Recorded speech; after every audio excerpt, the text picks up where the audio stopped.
Since the Muslim Brotherhood's Supreme Guide, Mohamed Badai, to life in prison. Two other leaders received a similar sentence. They were arrested back in 2013 when supporters of the deposed President Mohamed Morsi held a sit-in in Rabat. Now, on top of this, 15 defendants will spend 5 years behind bars, while 21 others will go free. We've got Mohamed Soltan with us now here, Egyptian-American human rights advocate.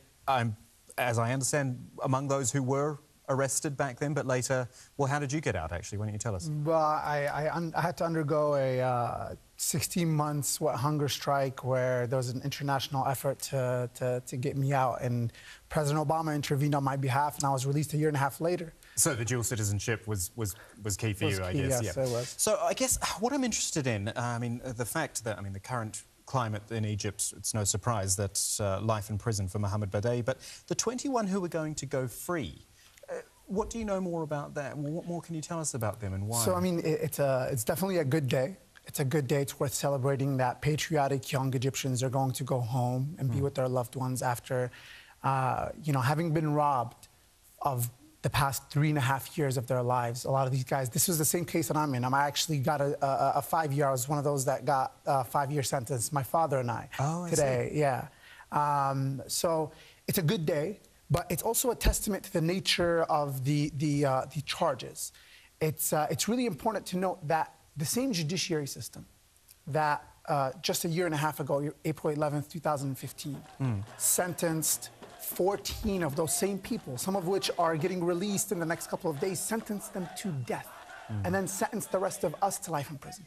The same judiciary today is, releasing some of those same people that were sentenced to death, and it speaks tons to the politicized nature of the judiciary. Who were they, the 15? What did they do?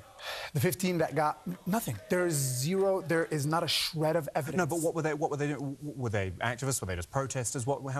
They're mainly journalism charges. So in this case, total, there's 37 defendants. There's about 15 different journalists from different opposition outlets.